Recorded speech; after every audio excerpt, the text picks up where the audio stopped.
The Vryn hegemony had ruled the galaxy for 12,000 years. Their crystalline ships moved through space like floating cities of light. Every species in the known universe bowed before them. The Vryn were not cruel masters, but they were absolute ones. They had technology that made other races look like children playing with sticks. Humanity arrived in this universe 73 years ago. They came in small ships with hopes of friendship. The Vryn looked at these newcomers and saw nothing special. Humans were soft creatures. They had no natural armor. They could not survive in hard radiation. Their lifespans were short. The Vryn gave humanity a simple choice: accept your place or face destruction. So humanity accepted. They took the mining worlds. They grew food on agricultural planets. They built their small colonies in the corners of the galaxy where nobody else wanted to live.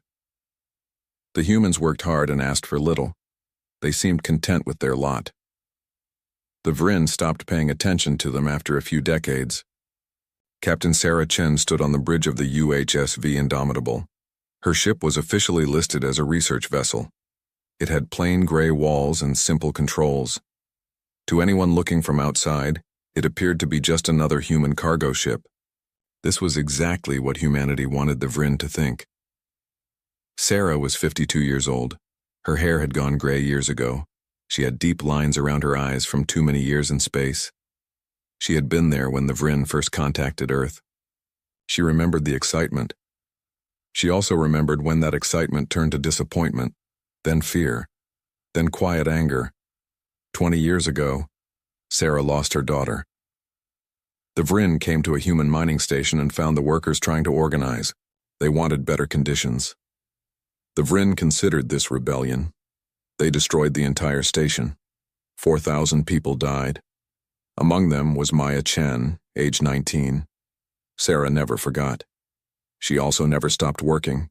She became a ship captain. She studied Vryn technology. She learned everything she could about their weaknesses. And she waited. The call came on a Tuesday morning, station time. New Terra was burning. The colony had 4 million people. They had asked the Galactic Council for fair trade agreements. They wanted to sell their crops at market prices instead of the fixed rates the Vryn demanded. It was a reasonable request. It was also the last request they ever made. The Vryn fleet appeared without warning. 6 warships, each the size of a small moon. They fired once. The planet's shields lasted 3 seconds. Then the atmosphere started burning. By the time Sarah received the distress signal, it was already over. The Indomitable arrived 6 hours later. The crew stood in silence as they watched the planet below. New Terra was a blackened ball of rock. The oceans had boiled away. The cities were glass. There were no survivors. There was nothing left to save. Sarah's communications officer, a young woman named Rita Park, spoke quietly. Her voice shook. She said that her sister lived on New Terra. She said past tense, lived. Around the bridge, Sarah saw similar faces. Everyone had lost someone, maybe not on New Terra specifically, but somewhere. Some station, some colony, some family member who made the mistake of thinking they deserved basic dignity. The proper procedure was clear. Return to Earth. Report what happened. File an official protest with the Galactic Council. Wait for nothing to change. That was what a good captain would do. Sarah Chen had never been particularly good at following procedures. She turned to her crew. She told them there was another option. They could run, or they could fight. Fighting meant death. It probably meant death for nothing. The Indomitable was 1 ship. The Vryn had 10,000. The math was simple and cruel. But Sarah had spent 20 years preparing for this moment. The Indomitable was not really a research vessel. Hidden beneath the plain exterior were weapons humanity had built in secret. Railguns that could fire metal slugs at nearly light speed. Fusion drives that could outrun most Vryn ships. An artificial intelligence named Archon that could think faster than any organic mind. They had one advantage. The Vryn thought they knew humanity. They thought humans were weak, scared, broken. The Vryn had no idea what desperate people could do. Sarah's executive officer, Commander James Rivera, was a practical man. He asked what one ship could do against an empire. He asked if she was really willing to throw away 147 lives for revenge. Sarah looked at the dead planet below. She thought about her daughter. She thought about 4 million people who died for asking to be treated fairly. Then she answered, "This was not revenge," she said. This was a message. Humanity needed to show the galaxy something. They needed to prove that humans were not slaves. They were not cattle. They were not things to be used and discarded. If the Indomitable died making that statement, then at least they died as free people. She put it to a vote. Every crew member had a choice. They could take the escape pods back to human space, or they could stay and fight. No judgment either way. This was not a military operation. This was something else. Something humanity had never tried before. The vote took 5 minutes. It was unanimous. Every single person chose to stay. Sarah nodded. She had expected this. These people had all volunteered for the Indomitable's crew. They had all known, on some level, what the ship really was. They had all been waiting for this day. She gave the order. Plot a course for the neutral zones. Bring all weapons online. Wake up Archon fully. They had work to do. As the Indomitable turned away from New Terra's corpse, Sarah allowed herself one moment of grief. Then she pushed it down. There would be time for mourning later. Maybe. Probably not. But right now she had a war to start. One human ship against a galactic empire. It was insane. It was impossible. It was also the only thing left to do. The Vryn had ruled for 12,000 years. They were about to learn that empires, no matter how powerful, could fall. Sometimes all it took was one person who refused to bow. Sometimes all it took was 147 people who decided enough was enough. The galaxy was about to change. The Vryn just did not know it yet. The Indomitable traveled through uncharted space for 3 weeks. The neutral zones were areas between claimed territories. No government controlled them. Pirates and refugees lived there. It was the one place the Vryn rarely looked.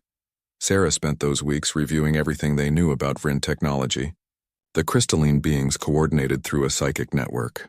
Every Vryn ship was connected to every other. This made them incredibly efficient in battle. When one ship learned something, all ships knew it instantly. But Sarah had begun to suspect this strength was also a weakness. If all Vryn felt what each other felt, then pain would spread through them like wildfire. Fear would multiply. One panicking Vryn would cause others to panic. The network that made them strong could also break them. Archon agreed. The artificial intelligence had been analyzing Vryn battle patterns for years. It found something interesting. When Vryn ships took unexpected damage, their response time slowed by 0.3 seconds. That was how long it took for the shock to pass through the network and for coordination to resume. 0.3 seconds was not much. But in combat, it could mean everything. The crew worked 16-hour days preparing the ship. Engineers converted cargo bays into weapon mounts. They stripped out everything not essential to combat. Furniture, personal belongings, comfort systems all went out the airlocks. The Indomitable became a weapon with a crew, nothing more. Sarah walked the corridors during night shifts. She saw crew members recording messages home. She did not stop them. Everyone knew the odds. Everyone understood they were probably going to die. But they kept working anyway. Humans were strange that way. Even facing certain death, they could not stop trying. On the 14th day, they encountered something unexpected. A small ship appeared on sensors. It was badly damaged and leaking atmosphere. Sarah ordered the Indomitable to intercept. They brought the ship into the cargo bay and found 3 Keleth inside. The Keleth were a reptilian species. They had scales like emeralds and eyes that saw in multiple spectrums. The Vryn had conquered their homeworld 200 years ago.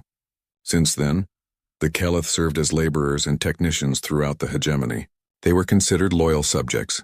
The leader of the 3 called himself Sikthar. He spoke through a translation device in broken but understandable human language. He asked why humans helped them. Sarah said it was the right thing to do. Sikthar made a sound like grinding stones. It was Keleth laughter. He told Sarah that his people watched humans carefully. Everyone watched humans. The entire galaxy wondered when humanity would finally break. When they would stop accepting. When they would fight.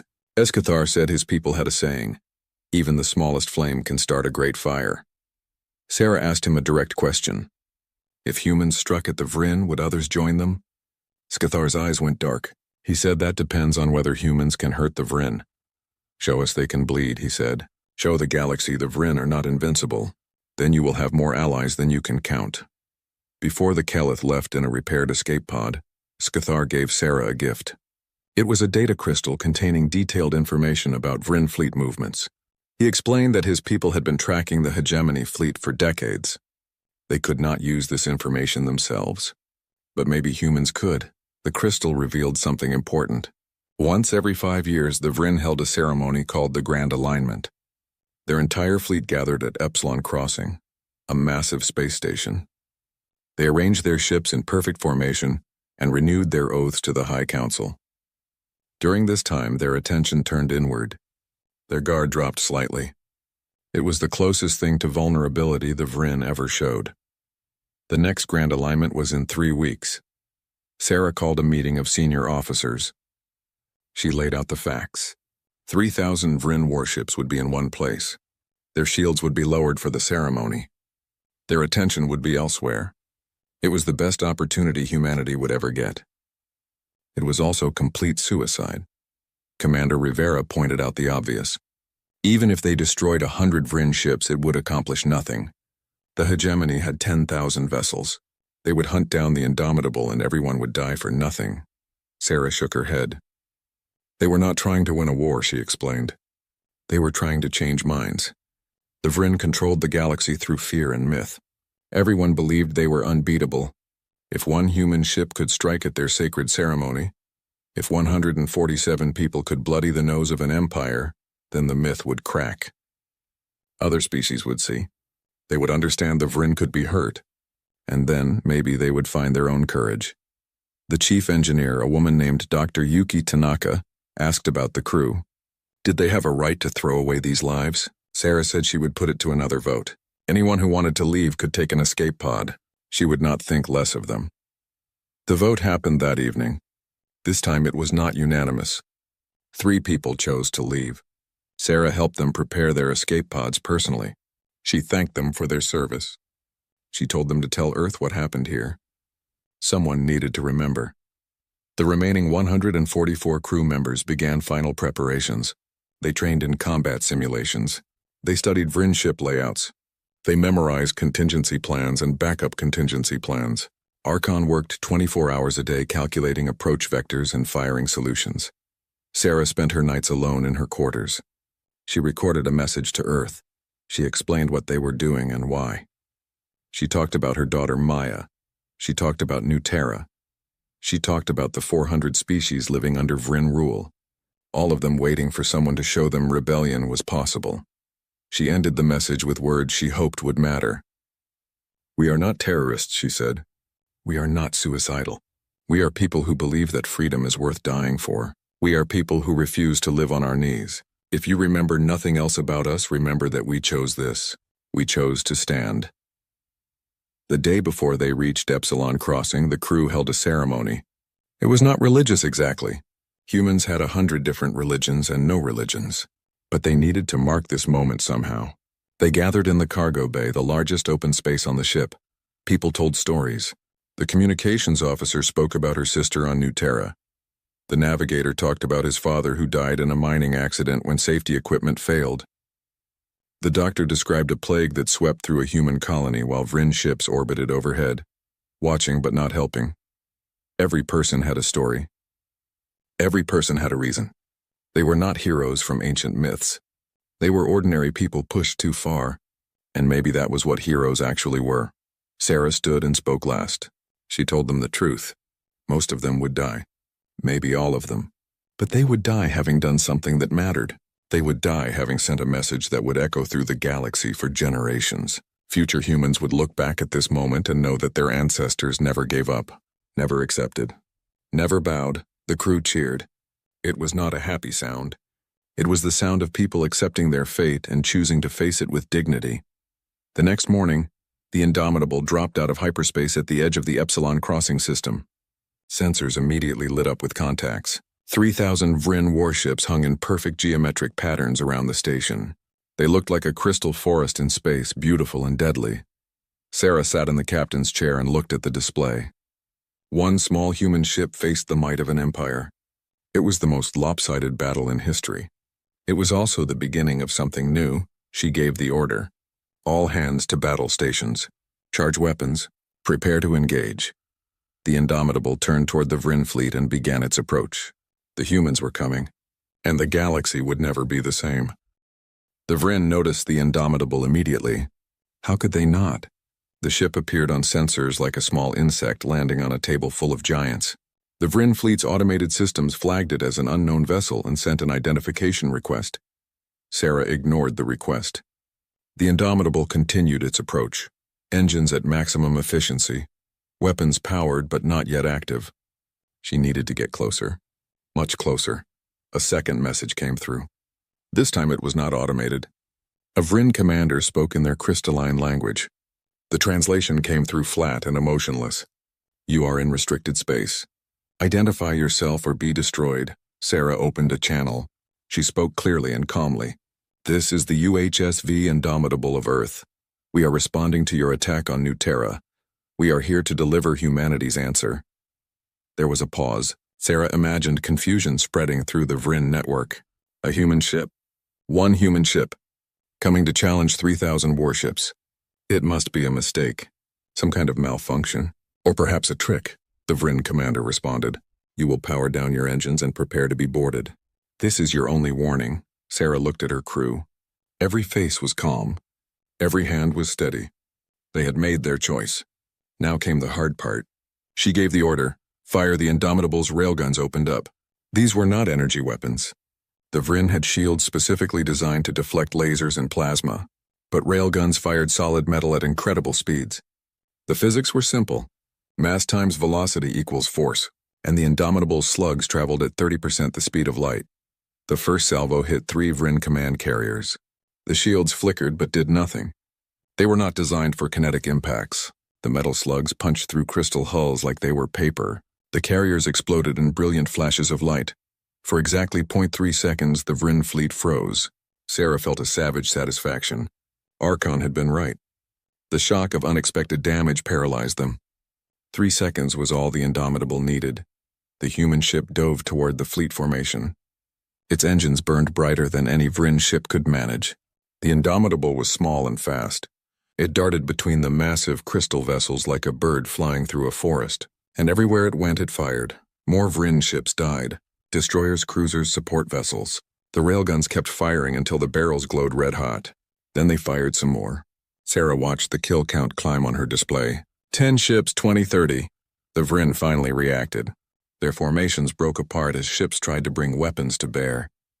But they were packed too tightly for the ceremony. They had to worry about hitting each other. The Indomitable had no such concerns. It only had one target. Everything with a Vrin transponder. Archon guided the ship through the chaos. The artificial intelligence calculated trajectories faster than any organic mind could process. It predicted where Vrin ships would be 3 seconds before they got there. It found gaps in the defensive fire that should not have existed. It turned a suicide charge into something almost like a dance. But the Indomitable could not avoid everything. Vrin energy weapons found their mark. The human ship's shields held for the first dozen hits. Then they started to fail. Hull breaches appeared across 3 decks. 17 crew members died when a plasma bolt cut through the port side. The ship shuddered and kept flying. Sarah's tactical officer called out damage reports. Port engines at 60%. Forward shields gone. Hull integrity dropping. The ship was dying around them. But it was taking so many Vrin ships with it. The kill count passed 50. Then 60. Then 70. Each destroyed Vrin ship sent another wave of shock and fear through their psychic network. Sarah could almost feel it, even though she was not connected. The Vrin were panicking. They had never experienced this before. Not in 12,000 years. Defeat was a concept they understood intellectually but had never felt. Now they felt it. They tasted it, and it terrified them. The Vrin fleet committed everything. 600 warships broke formation and converged on the Indomitable's position. They did not care about the ceremony anymore. They did not care about formation or tactics. They just wanted this human ship dead. Sarah knew they could not win. That had never been the goal, but they could do one more thing. Something the Vryn would never forget. Something the entire galaxy would witness. She ordered Archon to broadcast on all frequencies. Every species in the galaxy monitored certain channels.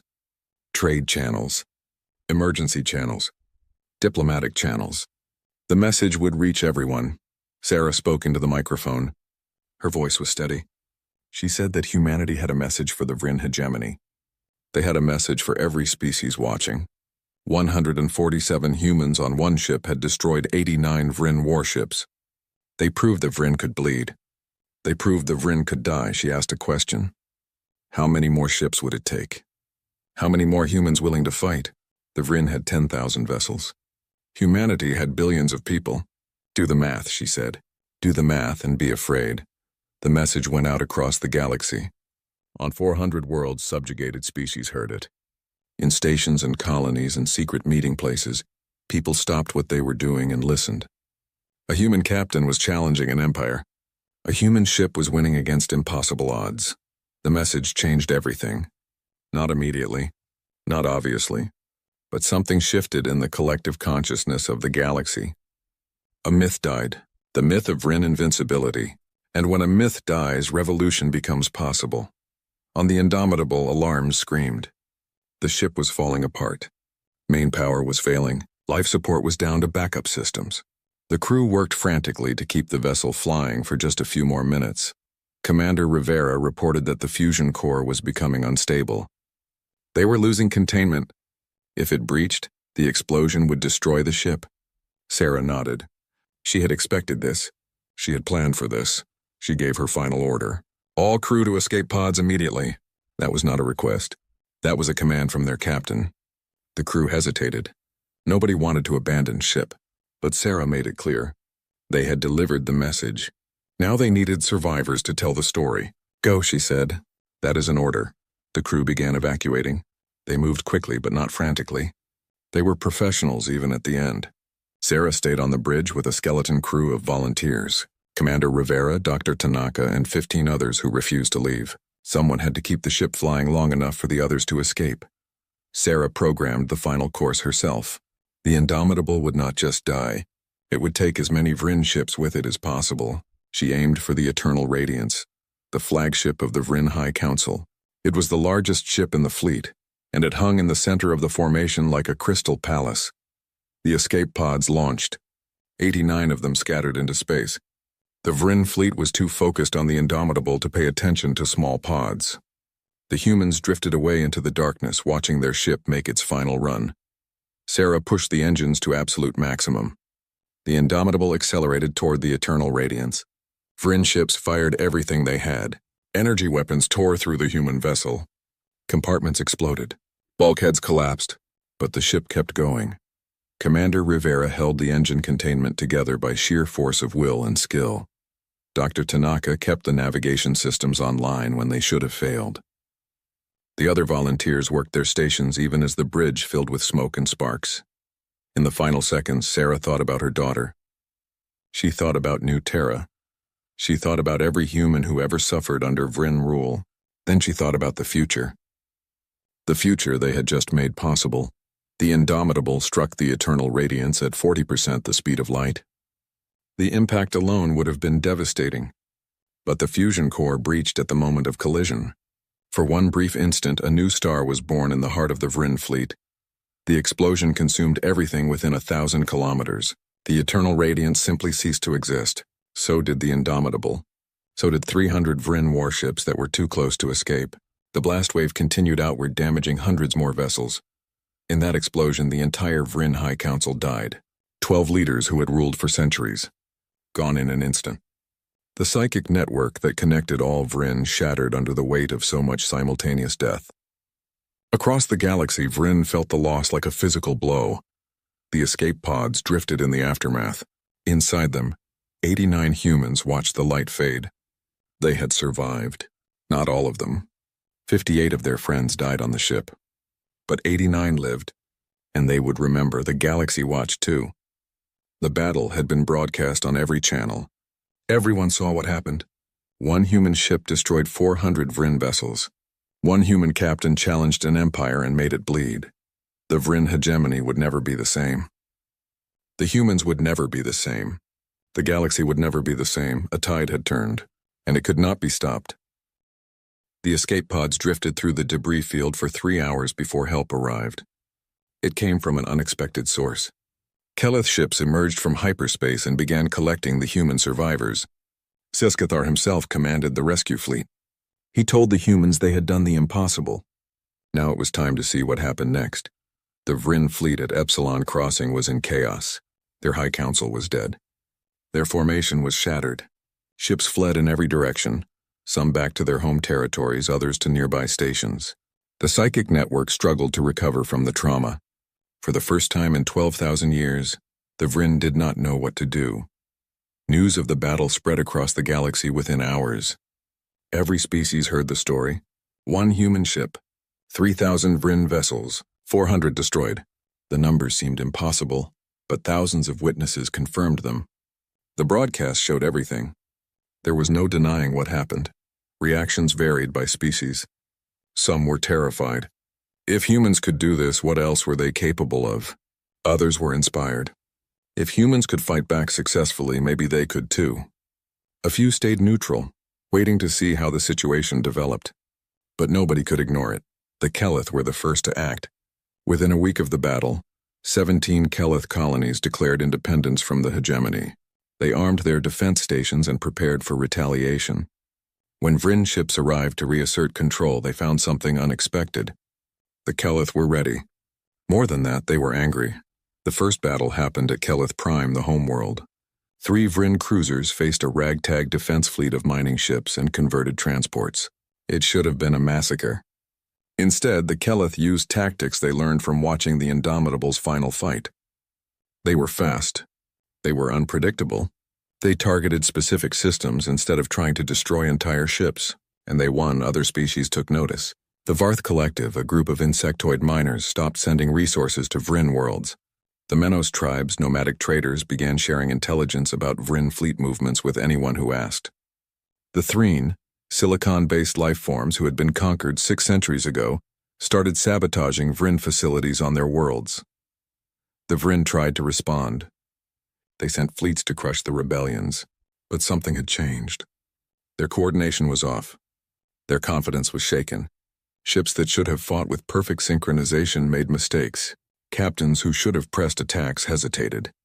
The psychological wound from Epsilon Crossing ran deeper than anyone realized. Back on Earth, the reaction was complicated. Humanity learned about the Indomitables' battle from the 3 crew members who had taken escape pods before the attack. Their testimony reached Earth just hours after the galaxy-wide broadcasts began. The response was confusion, then shock, then debate. Some humans called it heroism. Others called it terrorism. The government was terrified of Vryn retaliation. They scrambled to distance themselves from Captain Chen's actions. They issued statements claiming the Indomitable acted without authorization. They offered to help hunt down any other rebel humans. It was a desperate attempt to avoid punishment. But human populations did not listen to their government. In colonies and stations across human space, people celebrated. They held vigils for the fallen crew. They painted the Indomitable's name on walls and ships. They told stories about Captain Chen and her impossible victory. The government could issue all the statements it wanted. The people knew what they believed. The Vryn never attacked Earth. They had bigger problems. Their empire was fragmenting. Subject species were rebelling across dozens of systems. The remaining Vryn fleet was stretched thin trying to maintain control. They had neither the time nor the resources to punish humanity properly. 6 months after the battle, the surviving crew members were found. The Keleth ships brought them to a neutral station in the Threshold sector. The humans had spent those months hiding, recovering, and wondering if they would be hunted forever. Instead, they found themselves famous. Representatives from 40 different species came to meet them. They brought requests for military advice, offers of alliance, and expressions of gratitude. The humans who had expected death or imprisonment found themselves treated like liberators. It was overwhelming. Among the survivors was Lieutenant Rita Park. the communications officer who lost her sister on New Terra. She stood in a conference room filled with aliens and could barely process what was happening. A Keleth elder thanked her for giving his people hope. A Varth worker offered her a crystal that represented honor in their culture. A Threen diplomat said humans had shown the galaxy how to be brave. Rita thought about her sister. She thought about Captain Chen. She thought about the 58 crew members who died on the Indomitable. Then she spoke. She said they did not do this for glory. They did it because someone had to. Because accepting tyranny was worse than dying free. Because silence in the face of evil was itself evil. Her words were recorded and spread throughout the galaxy. They became a rallying cry for the growing resistance movement. Different species, different worlds, but one message. Enough was enough. The Vryn hegemony fought to maintain control for 3 more years. They won some battles. They crushed some rebellions, but they could not win everywhere at once. Their empire, built on fear and myth, crumbled when those things disappeared. Each lost battle made them weaker. Each successful rebellion encouraged others. It was a slow collapse, but it was inevitable. Eventually, the Vryn homeworld itself faced uprising, not from conquered species, but from their own people. Young Vryn who questioned the old ways. Vryn who were tired of endless war to maintain an empire. Vryn who saw the writing on the wall and chose a different path. The hegemony formally dissolved 4 years after the Battle of Epsilon Crossing. The remaining Vryn territories reorganized into smaller, independent states. Some remained isolated. Others sought to join the new galactic community that was forming. It was messy and complicated and sometimes violent, but it was change. In the aftermath, hundreds of species came together to form a new government. They called it the Galactic Coalition. It was not perfect. It had no military. It had limited power, but it was built on cooperation instead of domination. Every member had an equal voice, including humanity. Earth's government, which had tried so hard to distance itself from Captain Chen, now claimed credit for her actions. They said she had been following secret orders all along. They said humanity had always planned to liberate the galaxy. The surviving crew members found this hilarious and infuriating, but they said nothing.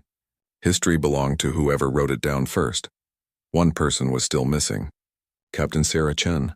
Her body was never found in the debris of Epsilon Crossing. Most assumed she died in the explosion with the rest of the bridge crew. Memorials were held. Statues were built. Her name became legend. 8 months after the battle, a damaged escape pod was found drifting at the extreme edge of the Epsilon system. It had been traveling on minimal power, its beacon too weak to detect until a Keleth patrol ship happened to pass nearby. Inside was a single occupant, barely alive, kept in stasis by failing medical systems. It was Sarah Chen. She had not been on the bridge during the final collision. Commander Rivera had knocked her unconscious and put her in an escape pod during the last minutes. He sealed it manually and launched it himself. Sarah was the captain. Someone needed to survive to tell the true story. Rivera made that choice for her. Sarah woke up in a Keleth medical facility. It took her 3 days to fully recover. When she learned what happened while she drifted in space, she did not know how to feel. The Vryn were broken. The galaxy was free, and she had slept through most of it. Escathar visited her personally.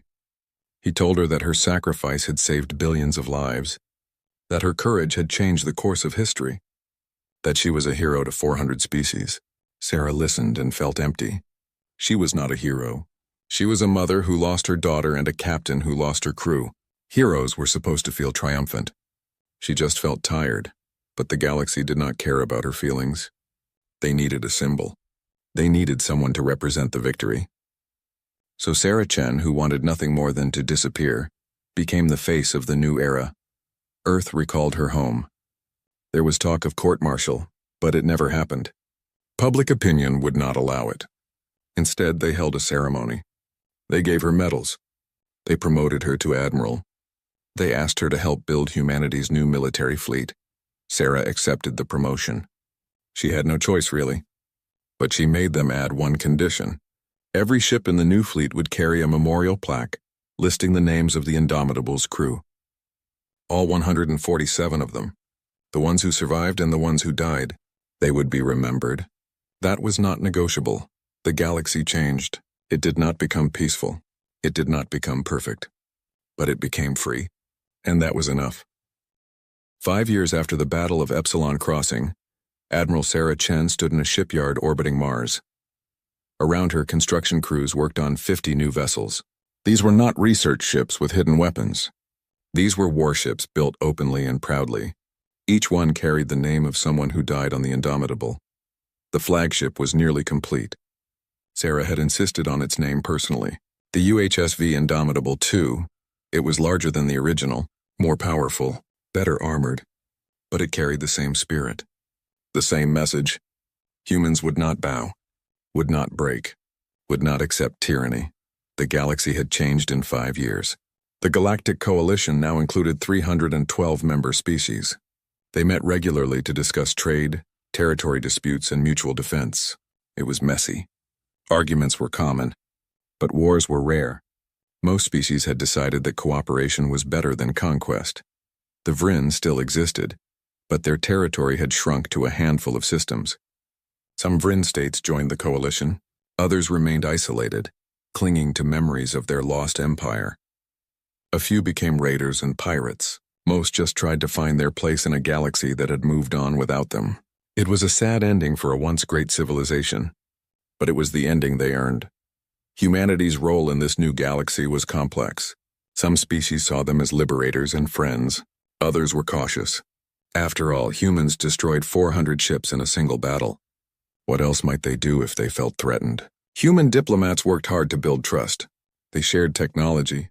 They offered aid to struggling colonies. They proved that the Indomitable's fight was about freedom, not conquest. But Sarah knew the truth. Peace was fragile. The galaxy was full of species, each with their own goals and histories. New conflicts would arise. Maybe not today, maybe not tomorrow, but eventually. That was why humanity needed a fleet, not to dominate, not to control, but to protect, to ensure that if someone tried to resurrect the old ways, humans would be ready.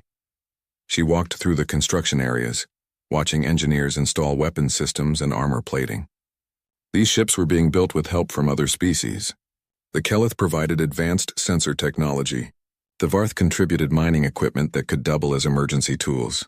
The Threen shared their knowledge of energy distribution systems. It was a true cooperation. The fleet would belong to humanity, but it would be built by the galaxy. Lieutenant Rita Park found Sarah near the flagship's main engine. Rita was a captain now, assigned to command one of the new destroyers. She still had nightmares about New Terra, about her sister, but she channeled that pain into making sure nothing like that ever happened again. She was good at her job, the best according to her crew. Rita asked Sarah a question. Did she think they did the right thing? Looking back, with everything that happened, was the sacrifice worth it? Sarah took a long time to answer.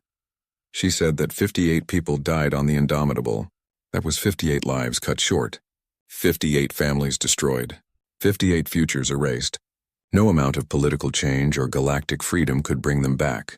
In that sense, the price was almost unbearable. But then she thought about New Terra's 4 million dead. About the billions living under Vryn rule. About all the species who suffered and died because nobody fought back. The Indomitable's crew chose their fate. They walked into that battle knowing the odds. The people the Vryn killed had no choice at all. So yes, Sarah said, it was worth it. Not because their deaths were acceptable, but because their sacrifice mattered. Because they proved that resistance was possible.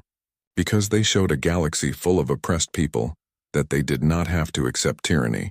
That alone made it worth it, Rita nodded. She did not seem entirely satisfied with the answer. But she accepted it. Maybe that was all anyone could do. Accept that the past happened and try to build a better future. The Coalition headquarters was built on a neutral station called Haven. It was designed by multiple species, resulting in a structure that looked strange but somehow worked. The main council chamber could accommodate representatives from every member species, each with their own environmental requirements. It was a marvel of engineering and cooperation. Sarah attended a council session 2 weeks later. The topic was military cooperation. Some species wanted a unified coalition defense force. Others preferred to maintain independent militaries. The debate was heated. Humans argued for the independent approach. They had just escaped one empire. They were not eager to create another. Escathar, now a senior Kelith representative, supported the human position. He pointed out that strength came from diversity. A unified military would be powerful, yes, but it would also be vulnerable to corruption or control by a single faction. Independent fleets that cooperated were harder to corrupt, harder to control, and ultimately stronger, because they could adapt to different situations. The debate lasted 6 hours. In the end, the Council voted to maintain independent militaries but establish mutual defense treaties. If one member was attacked, others would help. But each species controlled its own ships and made its own decisions. It was a compromise. Not perfect, but workable. After the session, several representatives approached Sarah. They wanted to talk about the Indomitable, about the battle, about how humanity found the courage to fight. Sarah was tired of these conversations. She had told the story 1,000 times, but she understood why people asked. They needed to know. They needed to believe that ordinary people could do extraordinary things. She told them what she always told them. Courage was not the absence of fear. It was acting despite fear. The Indomitable's crew was terrified. They knew they were going to die. But they went anyway because staying silent was worse than dying. Because accepting evil was worse than fighting it, even hopelessly. One of the representatives, a young Threen named Crystallis, asked if Sarah would do it again. Knowing what she knew now, knowing the cost, would she still give that order? Sarah looked at the young being for a long moment. Then she answered honestly, yes, without hesitation. The galaxy was free because 147 people refused to bow. That was a trade she would make every time. The UHSV Indomitable II launched 3 months later. It was a ceremony unlike anything humanity had ever seen. Representatives from 200 species attended. The shipyard was decorated with symbols and flags from across the galaxy. Speeches were made in dozens of languages. It was chaotic and beautiful and overwhelming. Sarah gave the final speech. She stood before a crowd of thousands and spoke simply. She said the first Indomitable proved something important. That tyranny could be fought. That empires could fall. That freedom was worth any price. This new ship, she said, would carry that lesson forward. It would protect the peace they fought so hard to achieve.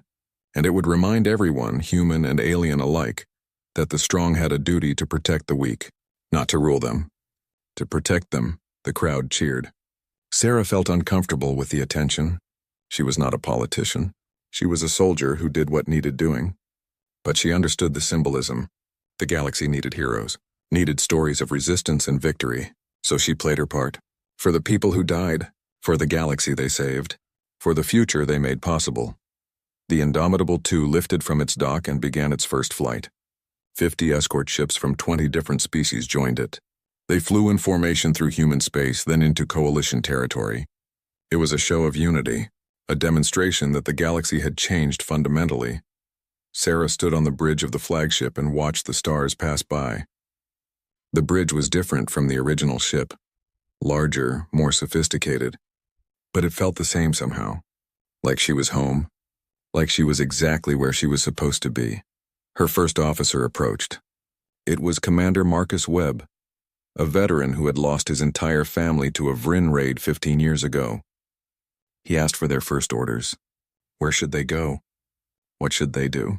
Sarah smiled. It was a rare expression for her these days. She said they would patrol the border regions, help colonies that needed assistance, show the galaxy that humanity's strength would be used to protect, not conquer. They would be what the Vryn never were. They would be guardians, not masters. The Indomitable II set course for the frontier. Behind it, 49 other human warships prepared to join the effort. Each one was named for a fallen crew member of the original ship. Each one carried a piece of that legacy forward. They would not be the last ships humanity built, but they would always be the first of the new era. The era humanity helped create. Across the galaxy, former subjects of the Vryn hegemony went about their lives. They worked. They loved. They raised children. They built futures. And when they looked up at the stars, they no longer saw the shadow of an empire. They saw possibility. They saw freedom. Sometimes late at night, Sarah would visit the memorial room on the flagship. It was a small chamber near the center of the ship. On the walls were plaques listing every crew member who served on the original Indomitable. Pictures, names, brief descriptions of who they were. Sarah would stand there and remember.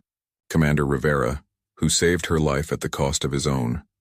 Dr. Tanaka, who kept systems running past all reasonable limits. The young ensign who was afraid but stayed anyway.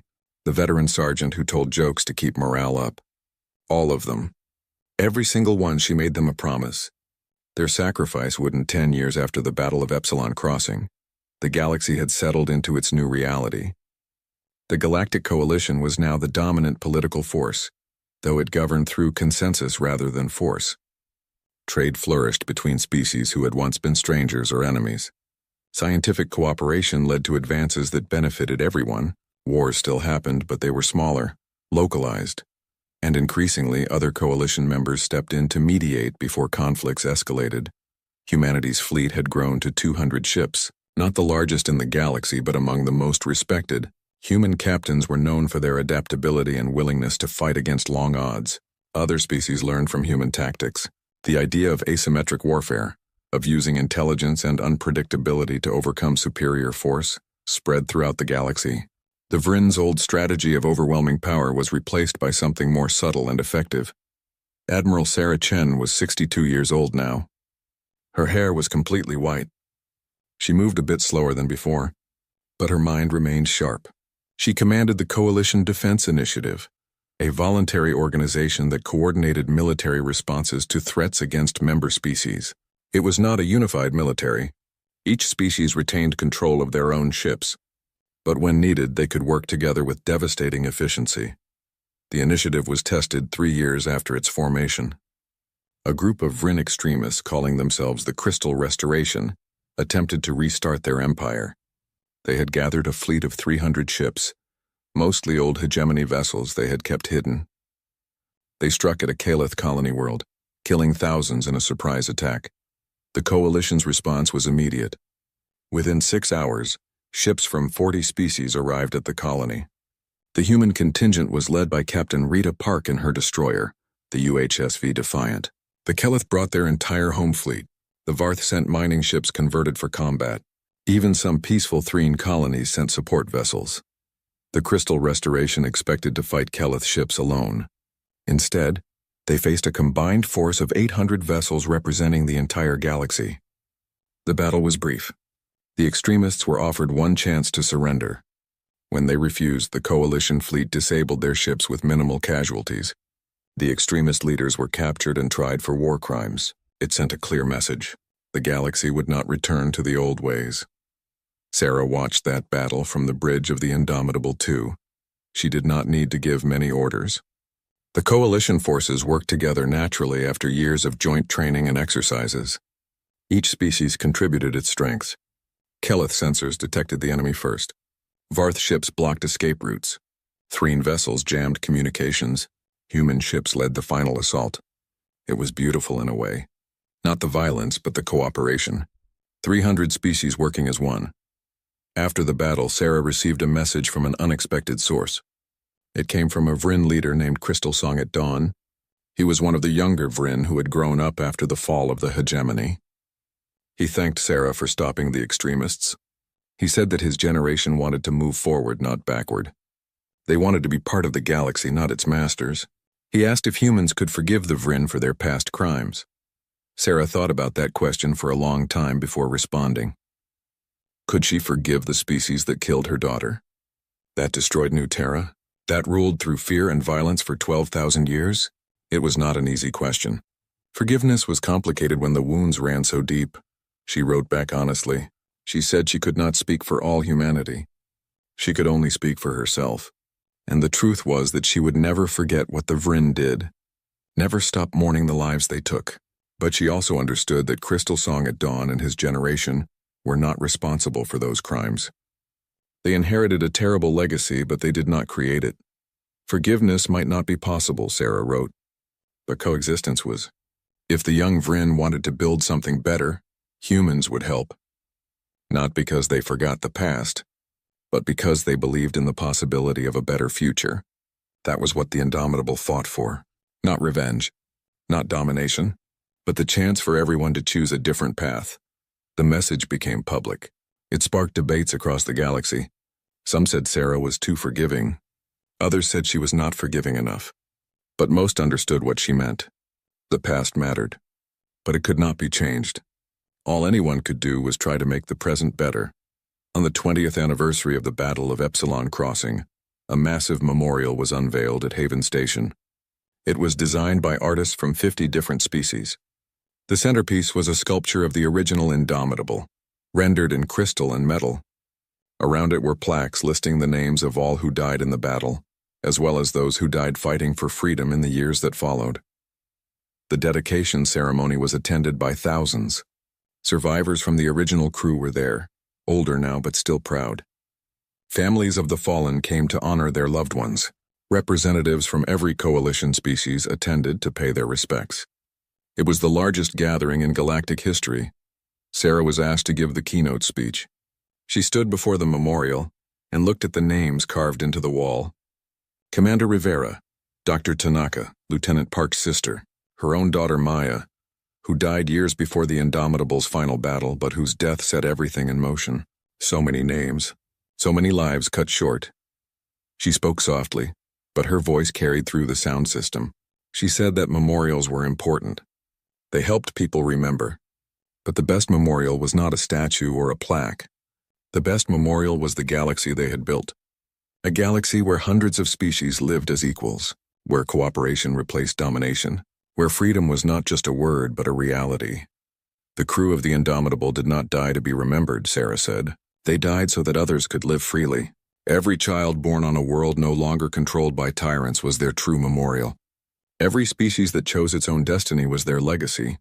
Every person who stood up against injustice was continuing their work. She ended with a challenge.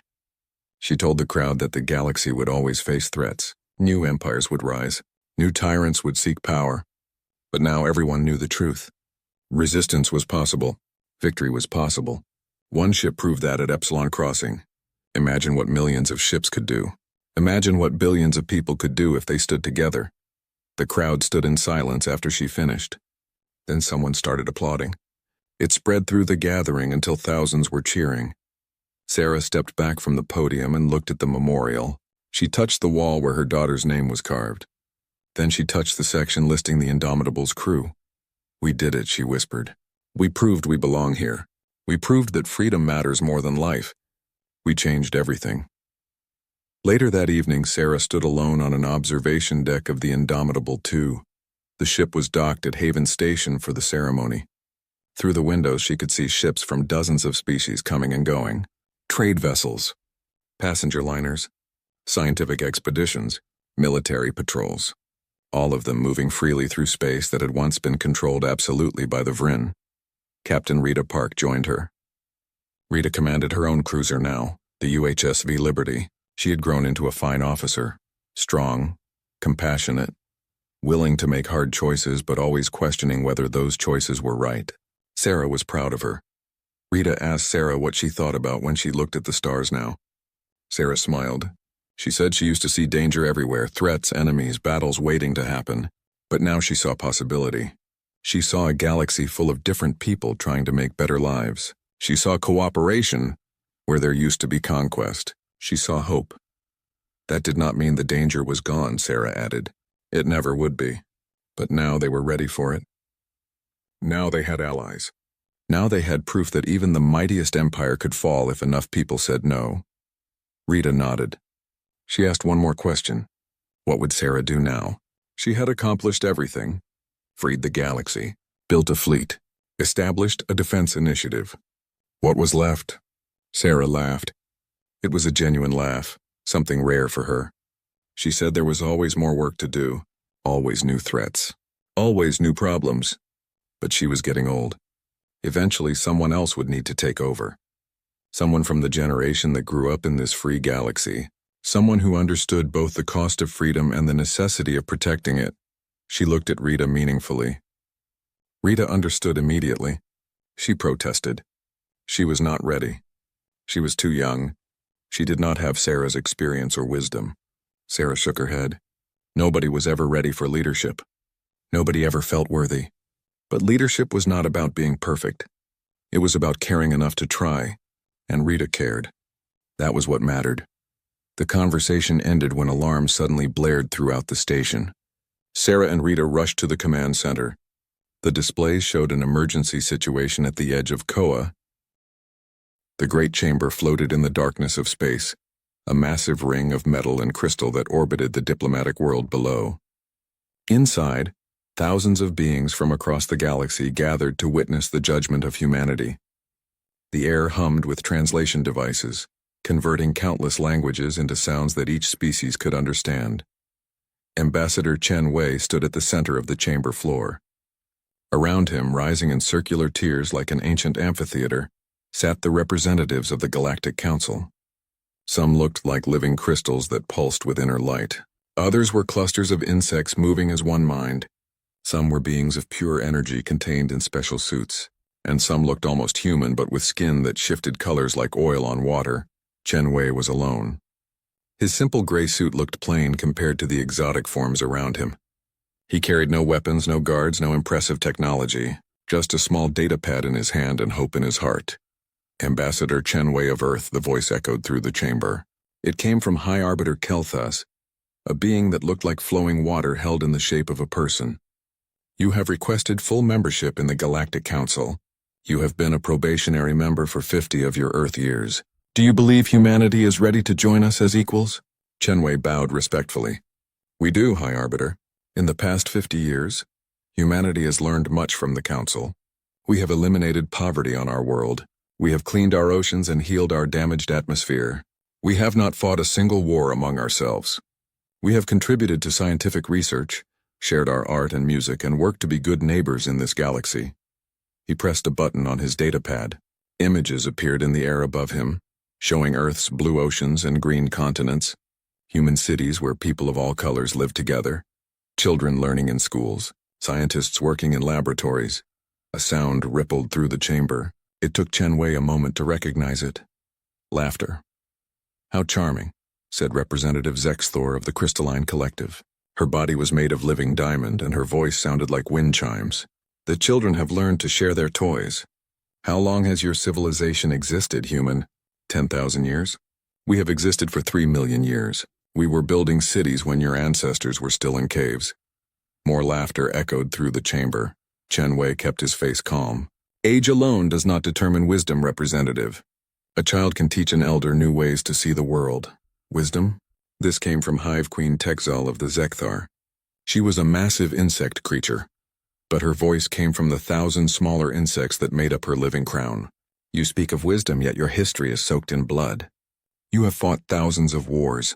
You have built weapons that could destroy your own planet. You are emotional, chaotic, unpredictable. You are barely 50 years without war. We have not known war in 50,000 years. We do not deny our violent past, Chen Wei said quietly. We have made terrible mistakes, but we learned from them. We grew, we changed. Is that not what civilization means? To become better than we were? Better? Representative Luzara of the Luminae drifted forward. She was a being of light, beautiful and ancient. You are still aggressive by nature. Your biology makes you prone to violence. Your short lifespans make you impatient. You reproduce too quickly. You consume resources without thinking of the future. You are, to be honest, a species that needs more time to mature. Chen Wei felt the words like physical blows, but he kept standing straight. We came here seeking partnership. We have much to offer. Our adaptability, our creativity, our determination. Determination? Zexthor's crystalline face reflected the lights of the chamber in rainbow patterns. You mean stubbornness. You mean the refusal to accept your limitations. We have watched you for 50 years, human. You push too hard, too fast. You want to expand, to explore, to touch everything. You are like aggressive children, and this galaxy does not need more chaos. The High Arbiter raised one flowing hand. The Council will vote. All in favor of granting humanity full membership, make it known. Chen Wei watched as the vast chamber remained silent. Not a single light appeared to signal approval. His heart sank, but he kept his face neutral. All opposed? Thousands of lights flared across the chamber. Red, blue, green, white, every color imaginable. The vote was unanimous against humanity. The motion is denied, High Arbiter Kelthas declared. Humanity will remain in probationary status for another 100 Earth years. At that time, you may petition again. Perhaps then you will have matured enough to join us. More laughter rippled through the chamber. Not cruel laughter, but the kind adults make when a child says something naive. It was somehow worse than cruelty. Chen Wei gathered his datapad. He looked around at the assembled species, at beings who had traveled the stars for millions of years while humanity was still learning to make fire. He felt small, insignificant. But he also felt something else, something that these ancient beings seemed to have forgotten. He felt the fire that had driven humanity to survive ice ages and plagues, to cross oceans in wooden ships, to land on their own moon before they even had proper computers. "I accept the Council's decision," Chen Wei said clearly. "We are disappointed, but we understand your concerns. We will continue to work on improving ourselves. We will continue to be good neighbors. We will continue to contribute what we can to the galactic community." He turned to leave, then paused. He looked back at the assembled council. "But I want to say one thing before I go. You look at us and see violence. You see our wars and our weapons. You see danger, and you are not wrong. We have done terrible things in our history, but you are also not seeing the whole picture. You do not see that we fight to protect those who cannot protect themselves. You do not see that we give our lives for strangers. You do not see that we never, ever give up." The chamber had gone quiet. All the laughter had stopped. Chen Wei's voice was soft but clear. "We came here hoping you would see us as partners. We hoped you would look past our short history and our rough edges and see beings who want to make the galaxy a better place. We were wrong. You have made your judgment." He started walking toward the exit. His footsteps echoed in the silent chamber. Then he stopped one final time and looked back.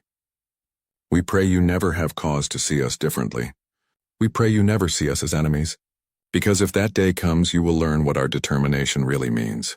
And you will discover that what you call stubbornness, we call loyalty. What you call aggression, we call courage. What you call immaturity, we call the refusal to accept that good people should suffer when we have the power to help them." Chen Wei left the chamber. Behind him, the representatives sat in uncomfortable silence. They looked at each other, these ancient beings with their millions of years of civilization. Some felt they had made the right choice. Others felt the first cold touch of doubt. But all of them would remember this moment. All of them would remember the human who stood alone before their mockery and left with his dignity intact. They would remember his words. They just did not know yet how soon those words would become prophetic. 6 months had passed since the Council rejected humanity. Life went on. The galaxy continued to turn, stars continued to burn, and the ancient civilizations continued their peaceful existence. Then came the day the sky burned. It started at the edge of known space, in a region that the Council species had marked as empty. The first to die were the settlers on Viridian colony world Thessia 4. They were mining rare crystals when their sensors detected something wrong. Ships appeared from nowhere, hundreds of them, their hulls black as the void between stars. The colonists sent a distress signal. It was cut off after 12 seconds. By the time a Council patrol arrived, there was nothing left but debris and radiation. 2,000 Viridians gone. Their crystalline bodies had been shattered into dust. The attackers were a species the Council had never seen before. They called themselves the Krell Dominion. They were massive beings, 3 meters tall, covered in armor-like scales. They had 4 arms, each one strong enough to crush metal. Their eyes glowed red with predatory hunger.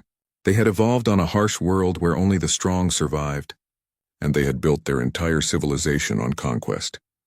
The Krell had been watching the Council for years, studying from the darkness beyond charted space. They had learned the Council's weaknesses. They knew that these ancient civilizations had not fought a real war in thousands of years. They knew that peace had made them soft. The invasion began in earnest. Krell ships struck 12 systems simultaneously. They moved with military precision that the Council had not seen in living memory. Their weapons were terrifying in their efficiency. Plasma cannons that burned through shields, kinetic missiles that could crack planets, boarding parties that swept through stations like a nightmare. The Zekthar tried to fight back using their hive mind coordination. For 50,000 years, their ability to think as one had made them unbeatable. But the Krell had prepared for this. They used neural jammers that disrupted the hive connection. Individual Zekthar separated from the hive mind panicked and scattered. Entire fleets fell into chaos. The crystalline collective deployed their energy weapons, technology that had taken 1,000,000 years to perfect. They could manipulate pure light, bending it into shields and weapons. But the Krell had adaptive shielding that learned from each attack.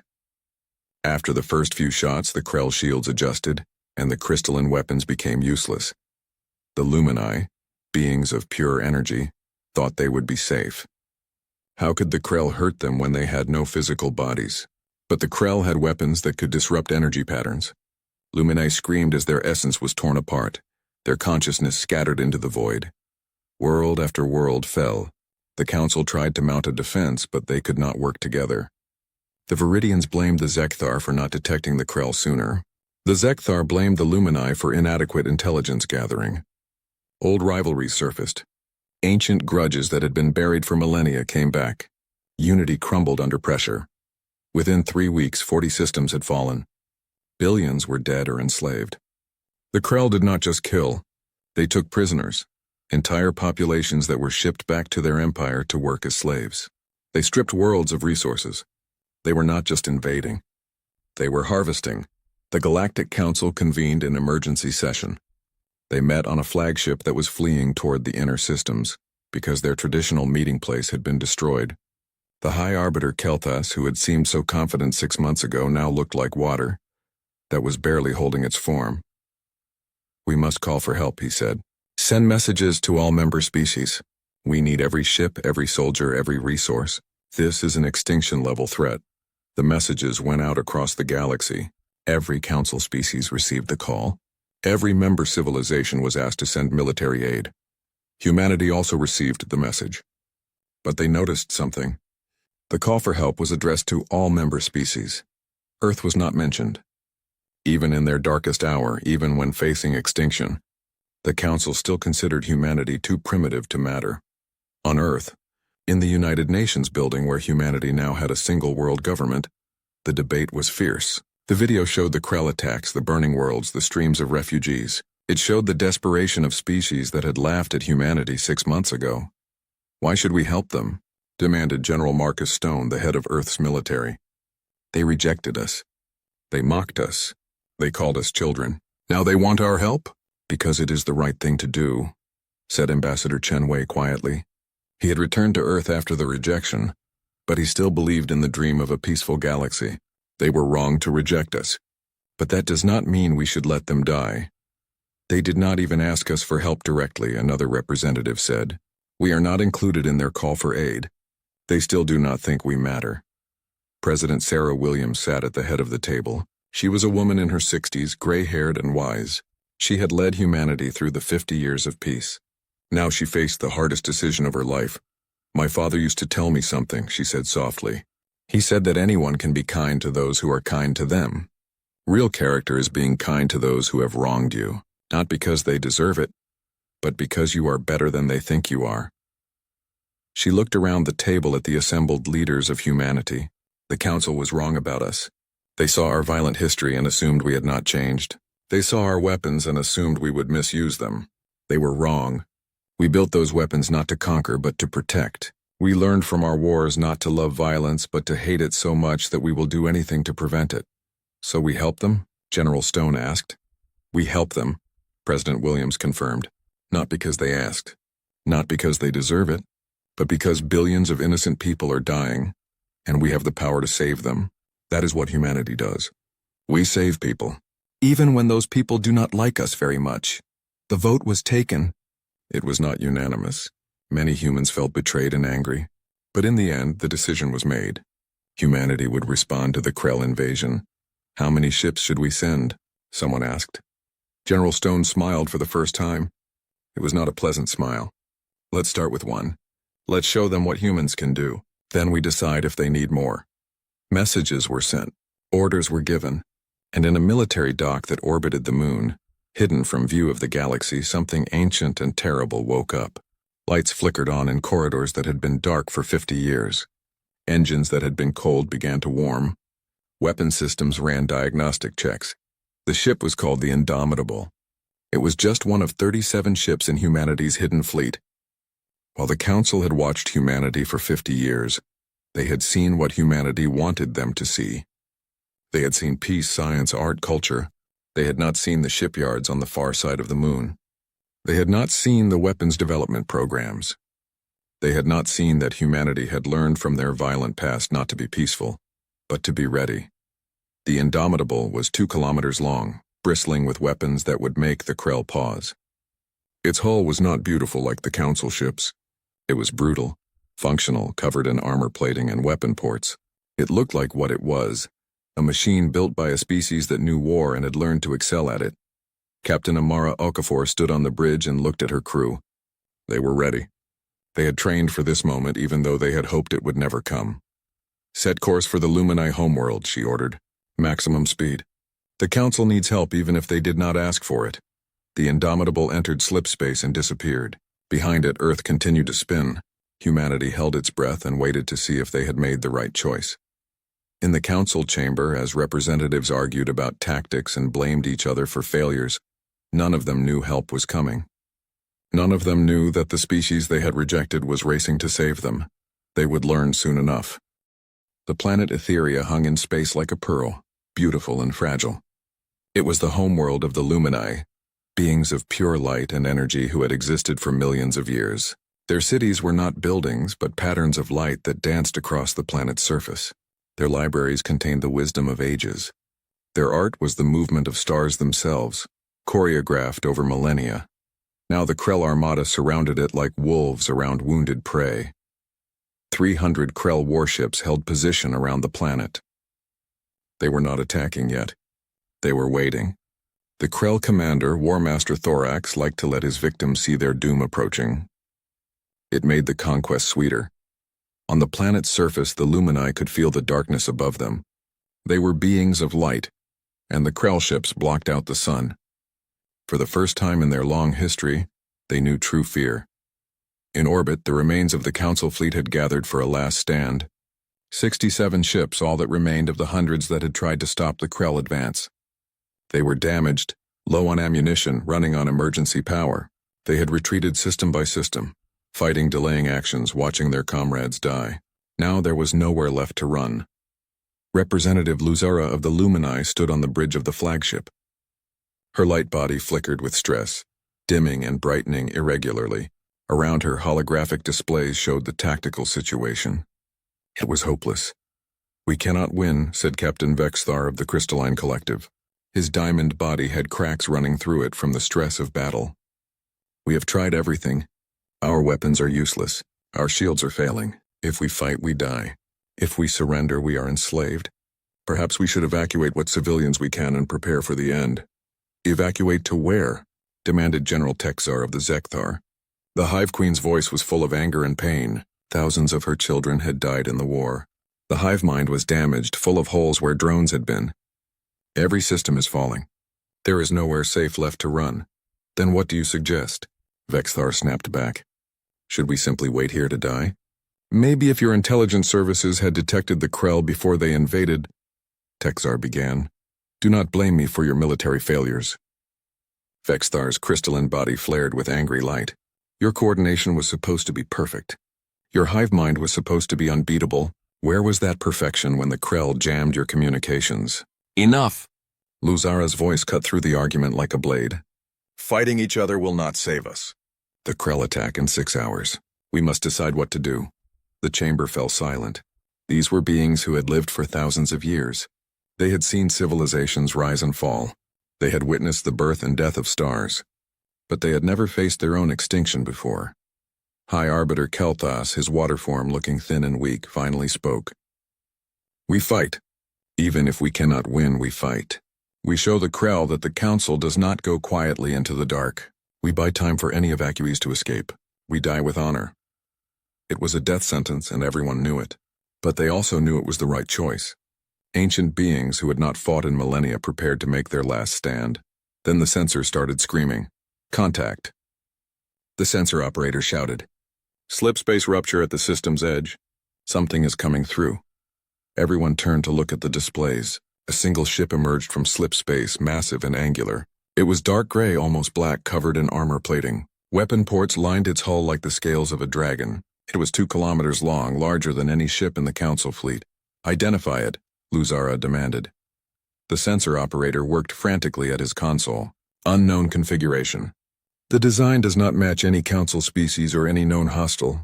Wait. I am picking up a signal. They are broadcasting on all frequencies."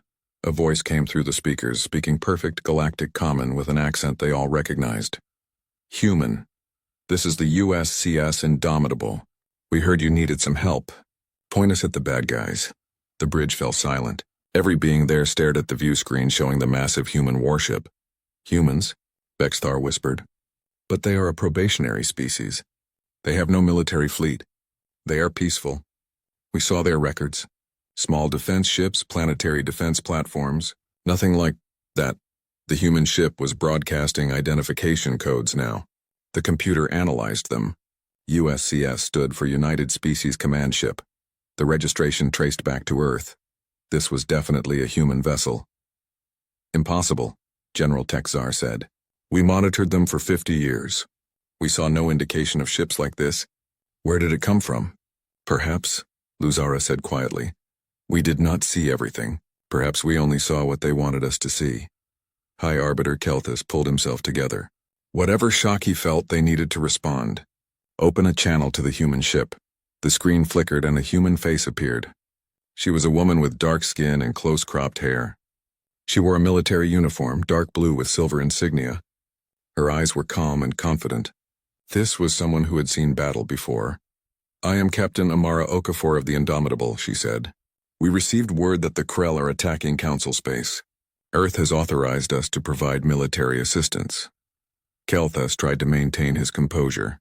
Captain Okafor, we are grateful for your assistance. But you must understand, you face 300 Krell warships. Your single vessel, no matter how impressive, cannot... High Arbiter, Captain Okafor interrupted gently. With respect, we know what we are doing. We have been preparing for something like this for a long time. Now I need tactical data on the Krell. Weapon specifications, shield frequencies, attack patterns, everything you have learned about them. Can you provide that? Luzara stepped forward. Captain, you do not understand. The Krell have adaptive shields. They learn from each attack. They have weapons that can disrupt energy patterns. They have neural jammers. They have defeated everything we threw at them. They are adaptable, dangerous, well-equipped. Yes, we got that from your distress signals. Captain Okafor smiled slightly. It was not a happy smile, but it was confident. Representative Luzara, correct? I remember you from the council session 6 months ago. You said humanity was too aggressive, too violent, too immature for the council. You were probably right. But here's the thing about aggressive, violent, immature species. We are really, really good at breaking things. And right now you need something broken. She leaned forward. Now send me that tactical data. The Krell have noticed us and they are moving to intercept. 12 of their cruisers are breaking formation. They will reach us in approximately 30 minutes. I would like to know what I am shooting at before they arrive. The council officers scrambled to compile the data and send it to the human ship. As they worked, they kept glancing at the Indomitable on their screens. It was not moving. It just sat there at the edge of the system, dark and deadly, waiting. Captain, Vexthar said hesitantly, should you not withdraw? 12 Krell cruisers, that is enough firepower to destroy a moon. Perhaps you should fall back to our defensive line and we can support you. Negative, Captain Okafor said. We will engage them here. Keep your ships near the planet. Protect the civilians. Let us handle this. But you are only one ship, Vexthar started. One ship is all we need, Captain Okafor replied. Her eyes hardened. You are about to learn something about humanity, Captain. You are about to learn what we have been building while you thought we were playing with toys. You are about to learn what 50 years of peace looks like when a species spends that peace preparing for war. She cut the connection. The human ship sat there silent and waiting. On the Krell command ship, War Master Thorax looked at the human vessel with interest. He had heard of humans. Primitive creatures barely worth noticing, yet this ship was large. He decided to send sufficient force to destroy it quickly. 12 cruisers should be more than enough. It would be a good warm-up before they destroyed the planet below. The Krell ships accelerated toward the Indomitable. Thorax watched on his displays, confident in his victory. He was about to learn a very expensive lesson. The Council fleet watched and waited. The Lumini on the planet below looked up at the stars and prayed. And the Indomitable, named for a quality that humans valued above all others, prepared to show the galaxy what humanity had become. The 12 Krell cruisers moved through space like sharks circling prey. Each ship was 400 meters long, bristling with plasma cannons and missile batteries. Together, they carried enough firepower to reduce a planet's surface to molten glass. They had destroyed entire council fleets. One human ship, no matter how large, should not be a problem. War Master Thorax watched from his command ship. He expected this to be over quickly. The humans would realize their mistake, try to retreat, and die. It would be educational for the other council species watching. It would show them that no help was coming. That resistance was futile. The Indomitable did not retreat. It did not even move. It sat in space, dark and silent, as the Krell ships approached. On the council flagship, every sensor was focused on the approaching battle. Luzara, Vexthar, Texar, and dozens of other representatives watched the displays. They had sent the human ship all their tactical data on the Krell. They had warned Captain Okafor about the adaptive shields, the neural jammers, the devastating weapons. The captain had listened politely and then said simply, "Understood. We will handle it." Now they would see if human confidence was justified or if it was just foolish pride. The Krell ships reached weapons range. They spread out into attack formation, surrounding the human vessel from multiple angles, their shields activated, shimmering force fields that could absorb incredible amounts of energy, their weapons powered up, building charges for the devastating first volley that had destroyed so many council ships. The Indomitable finally moved. But not backward. It accelerated forward directly toward the center of the Krell formation. "They are attacking," Vexthar whispered in disbelief. "One ship against 12 and they are attacking." The Krell fired first. Plasma cannons lit up the darkness, sending bolts of superheated matter toward the human ship. Missiles launched, dozens of them, tracking toward their target with deadly precision. It was enough firepower to destroy 3 council cruisers. The Indomitable's defensive systems activated. Point defense lasers, dozens of them, created a web of light around the ship. Missiles exploded before reaching the hull, picked off with surgical precision. The plasma bolts hit the Indomitable's shields, which flared bright blue but held. The ship shuddered but continued forward. Then the Indomitable fired back. What happened next made every council observer question everything they knew about warfare. The Indomitable's first weapons to fire were railguns. These were not energy weapons that the Krell shields could adapt to. They were physical projectiles, tungsten rods the size of telephone poles, accelerated to a significant fraction of light speed by electromagnetic rails. When they hit with the force of small nuclear weapons. The first Krell cruiser took 3 rounds through its forward shield. The shield did not adapt, it simply failed. Overwhelmed by kinetic energy, it was not designed to stop. The tungsten rods punched through the hull, through armor, through bulkheads, and out the other side. The cruiser's power core ruptured. It exploded in a ball of nuclear fire, 1 down, 11 to go. Elapsed time 4 seconds. The Indomitable's missile ports opened. But these were not the tracking missiles the Council used. These were old-fashioned dumbfire rockets with chemical engines and mechanical guidance. No computers to jam. No energy signatures to track. Just explosives on a predictable trajectory. The Krell's advanced countermeasures were useless against technology that was deliberately primitive. The missiles struck 2 more Krell ships, blowing holes in their hulls. One ship's life support failed. The other lost its main engines. The Indomitable rotated on its axis, bringing new weapons to bear. Laser arrays powered by nuclear reactors lanced out. These were not the refined energy weapons the Council used. They were brute force weapons, nuclear bombs used to pump energy through crystal arrays. They were inefficient, crude, and absolutely devastating. The lasers burned through Krell shields through sheer power, cutting into hulls like plasma torches through paper. Another Krell ship died, cut in half by a sustained laser burst. The remaining Krell ships tried to adjust. They activated their neural jammers, devices that had thrown the Zekthar into chaos.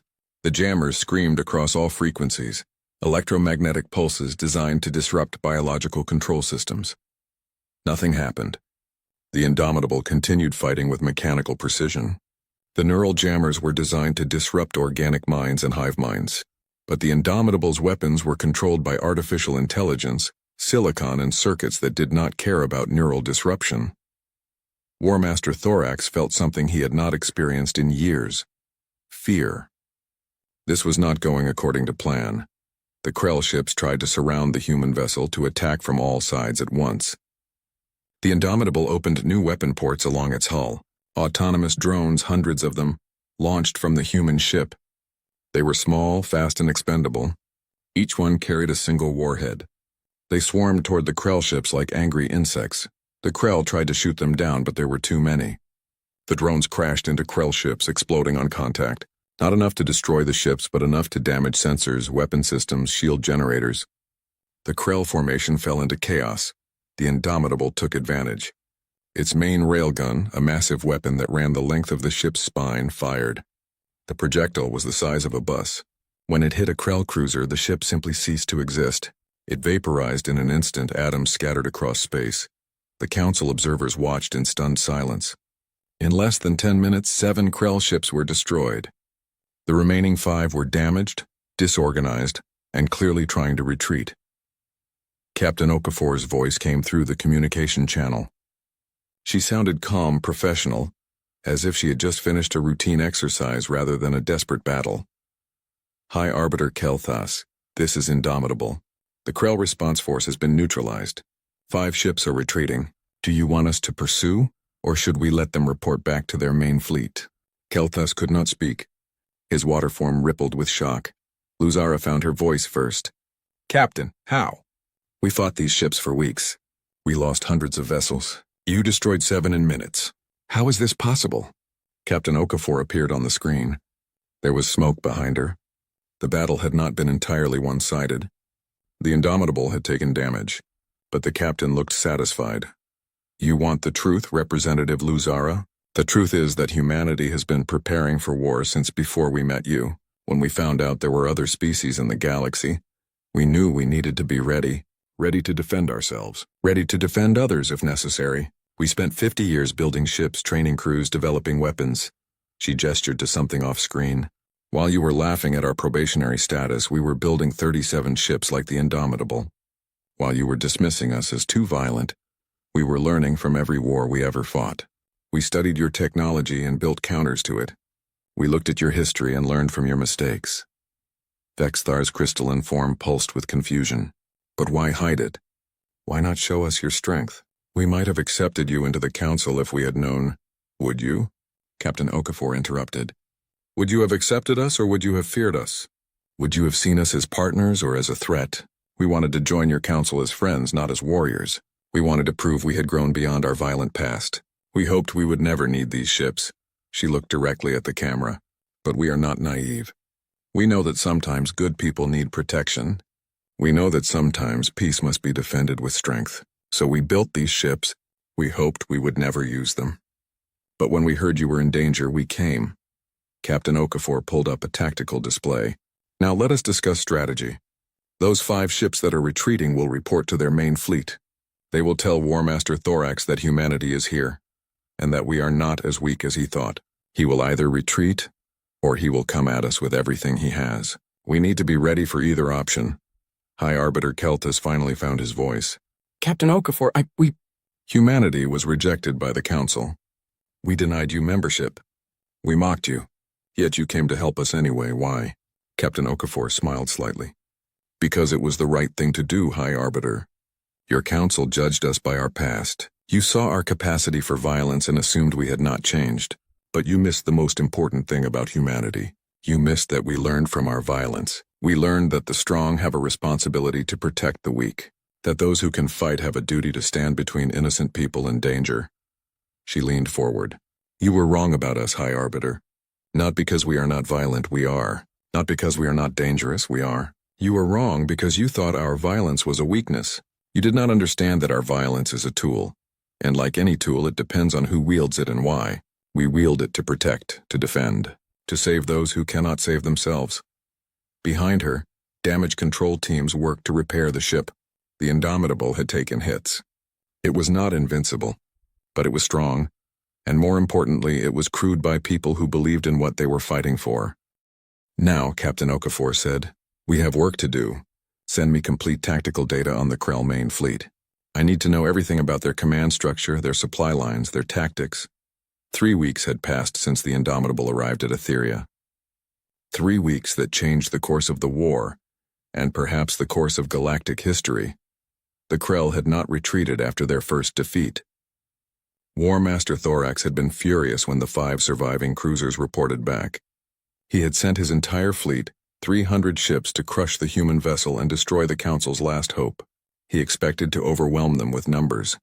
He had not expected 30 more human warships to arrive. The Battle of Etheria lasted 6 hours. When it was over, the Krell fleet was broken. Half their ships were destroyed. The rest fled, jumping to slipspace in disorder, abandoning their wounded and their pride. War Master Thorax himself barely escaped with his life.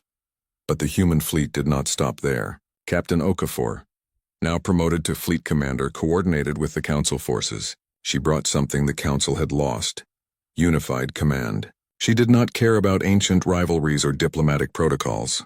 She cared about winning. Human ships, with their brutal efficiency and adaptable tactics, led the counteroffensive.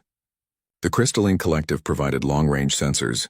The Zekthar, their hive-mind healing, coordinated logistics. The Lumini used their energy manipulation to boost shield strength. The Council species learned to work together, united by the common enemy and led by the species they had once dismissed.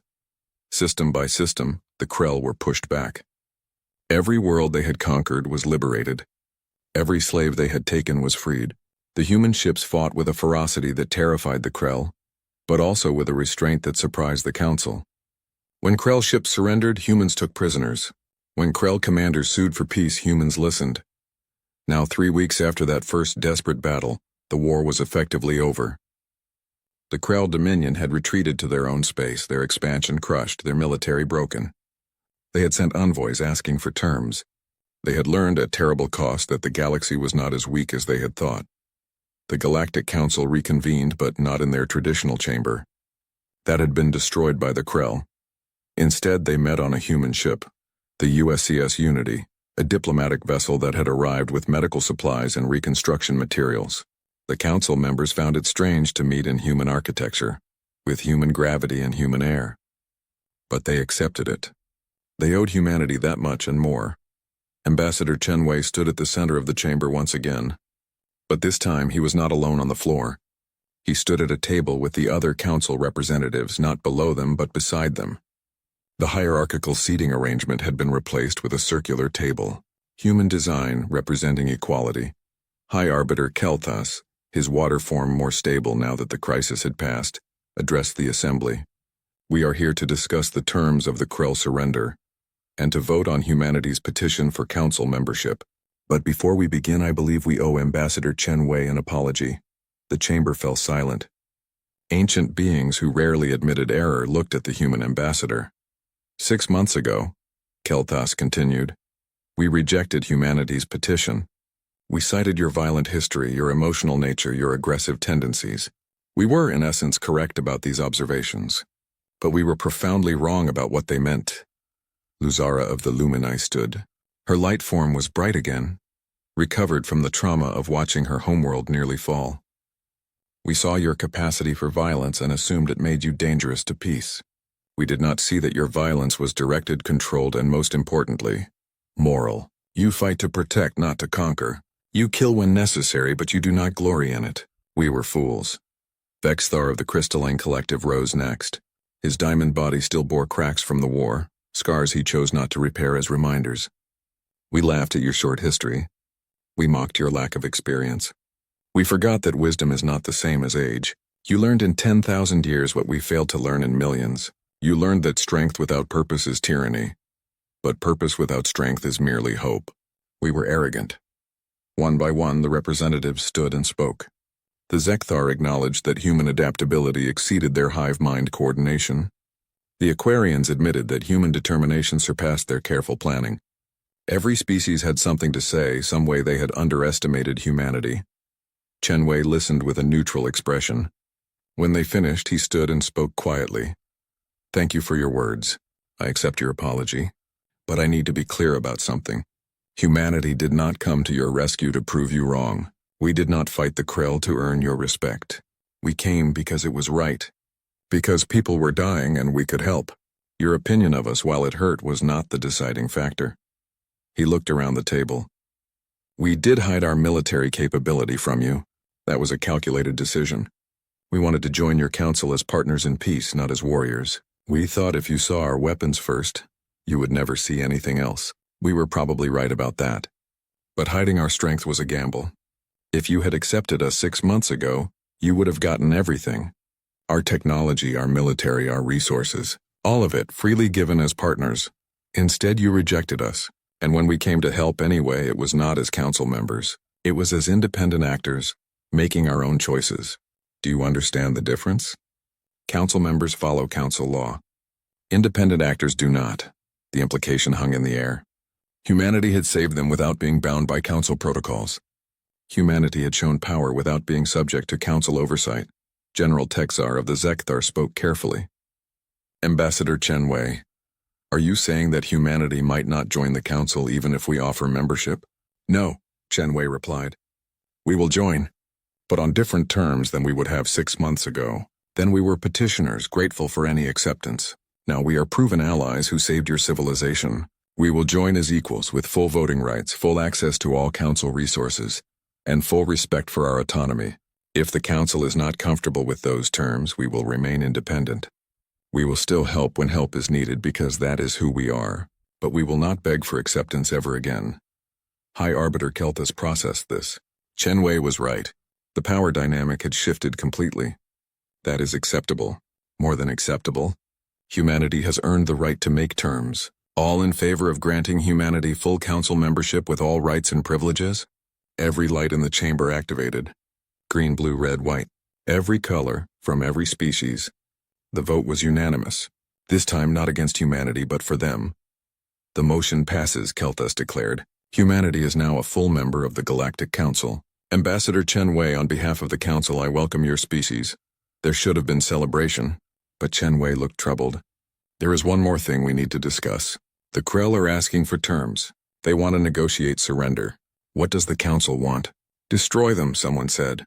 It was Representative Zexthor, who had lost 2 colony worlds. They invaded us. They enslaved our people. They deserve extinction. Other voices joined in, calling for vengeance. The Council species, who had been peaceful for so long, had tasted war and loss. They wanted the Krell to pay. Chen Wei waited for the voices to quiet. Then he spoke, and his words were hard. No. The chamber fell silent. The Krell came to conquer you, Chen Wei said. If we annihilate them, if we commit genocide in response to their aggression, we become what they are. We become conquerors. You asked why humanity hid our military strength? This is why. Because we know the temptation of power. We know how easy it is to justify violence. We know that once you start down that path, it is very hard to stop. He pulled up a display showing Krell civilians, refugees fleeing the war. These people did not invade you. They were just born into a culture of conquest. Do they deserve to die for that? Do their children? Where does vengeance end? Luzara spoke softly. What do you propose, Ambassador? We offer the Krell the same thing we would want if we were in their position. Surrender terms that are firm but fair. They give up conquered territory. They pay reparations. They accept council observers to ensure they do not rebuild their military. But we do not destroy them. We give them a chance to change, to grow, to become better than they were. The same chance we would want. And if they refuse? Bexthar asked. If they rebuild and attack again? Then we will be ready, Chen Wei said simply. We will always be ready. But we will not become monsters to fight monsters. That is the line humanity has learned not to cross. The debate continued for hours. But in the end, the council voted for mercy over vengeance. Not because they wanted to, but because the humans were right. Because maintaining their moral principles was more important than satisfying their rage. A week later, the Krell signed the surrender documents. They would have 50 years of supervised rebuilding. 50 years to learn from their defeat. It was more mercy than they deserved, but perhaps it was what they needed. Captain Amara Okafor stood in the observation deck of the Indomitable, looking at Earth far below. Chen Wei had come to visit her before.